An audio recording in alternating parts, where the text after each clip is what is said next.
এইরকম উচ্ছ্বাস উদ্দীপনা নিয়ে সিনেমা হলে হাজির হওয়া, আমার মনে হয় এটা গত 20 বছরে, আজকে একটা নিউজ মিডিয়াতে, বড় নিউজ মিডিয়াতে আমি দেখেছি যে গত 20 বছরে তারা নিউজ করেছে, গত 20 বছরে এই ঘটনা ঘটেনি। এটা রেকর্ড। আমি একটাই এক্সাম্পল দিই আপনাদেরকে। ধরেন সিনেপ্লেক্স, আমরা এখন যেখানে বসে আছি, সিনেপ্লেক্সে প্রথম দিন, আর আপনি বললেন গত 3 দিন না, আসলে 2.5 দিন, কারণ ঈদের দিন তো আসলে আমাদের শুরু হয়েছে বিকাল থেকে। বিকালে সিনেপ্লেক্সে আমাদের শো ছিল 12টা, সেদিনই বাড়তে বাড়তে আমরা দেখলাম 22টা, তারপরে 22টা হয়ে গেল 32টা, 32টা থেকে 42টা, 42টা থেকে 49টা। আজকে সিনেপ্লেক্সের সবগুলো শাখায় 55টা শো চলছে এবং আগামীকাল শুক্রবার থেকে 58টা শো চলবে। তো এটা তো একটা বিশাল ব্যাপার, তাই তো রাফি? এবং দর্শকদেরকে আমি তো ধন্যবাদ জানাতে চাই। এটা তো সিনেপ্লেক্সের কথা বললাম। আপনার লায়নে আজকে কয়টা শো? লায়নে সর্বোচ্চ তো অফকোর্স, এবং ব্লকবাস্টারে গতকালকে 14টা শো ছিল। এক্স্যাক্টলি, লায়নে আরও 2টা বেড়েছে। এই তো গেল মাল্টিপ্লেক্স। এছাড়া যদি আপনি সিঙ্গেল স্ক্রিনের কথা বলেন, এই মুহূর্তে বাংলাদেশে 129টা হলে আমাদের সিনেমা চলছে, 129টা হলই হাউসফুল, কেউ কোনো টিকিট পাচ্ছে না। গতকালকে ধরেন আমি মুন্সিগঞ্জ সদরে পান্না সিনেমা হলে একজন সিনেমা দেখে আমাকে ফোন করেছে। সে বলল যে বিকাল 3টার দিকে 3টার শো দেখেছে সে বলল যে 600 লোক ওখানে, তার মানে ওখানে 5টা করে শো চলছে, মানে 3000 লোক একসাথে দেখছে।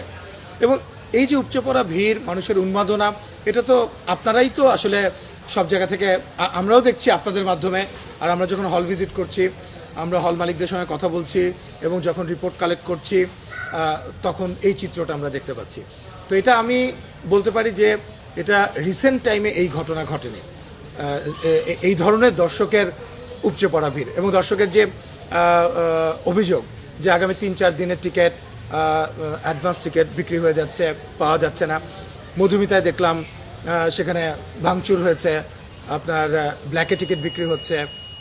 তো এগুলা অফকোর্স এগুলো প্রতিরোধ করতে হবে, কিন্তু এই ঘটনাগুলো প্রমাণ করে যে দর্শক আসলে ভালো কন্টেন্ট যদি তৈরি করা যায় এবং ভালো সিনেমা নিয়ে যদি দর্শকের সামনে হাজির হওয়া যায়, দর্শক যে মুখ ফিরিয়ে নেয় না এবং দর্শক যে হলে আসতে চায়, সেটাই আজকের প্রমাণ। তো এই তো এই গতদিন এবং আজকেও এই একইভাবে চলছে এবং এতটুকু কমেনি, বরং আমাদের প্রতি ঘন্টায় ঘন্টায় আমরা খবর পাচ্ছি যে আমাদের শো বাড়ছে এবং দর্শকের আরও চাহিদা বাড়ছে।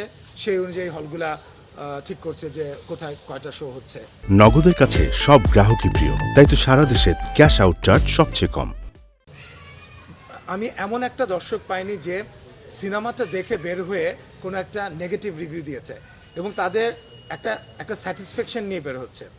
আপনি যখন দেখেন একটা পরিবার নিয়ে, এবং এটা কিন্তু ফ্যামিলি অডিয়েন্স বলেন আপনি, এটা কমার্শিয়াল ফিল্ম না, এটা কমার্শিয়াল ফিল্ম, কিন্তু এটার মধ্যে দারুণ একটা গল্প নিয়ে হাজির হয়েছে রাফি।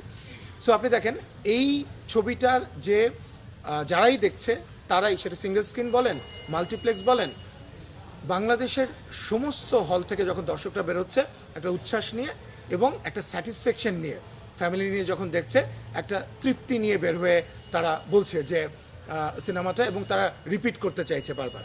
এটা একটা বিষয় যে সিনেমা যখন হিট হয়, এটা কিন্তু অনেক বড় একটা ফ্যাক্টর যে রিপিট অডিয়েন্স আমি পাচ্ছি কিনা।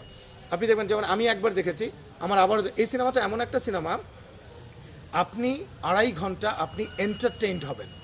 আমি একবার দেখেছি এবং আমি এক্সাইটেড যে আবার কখন দেখব।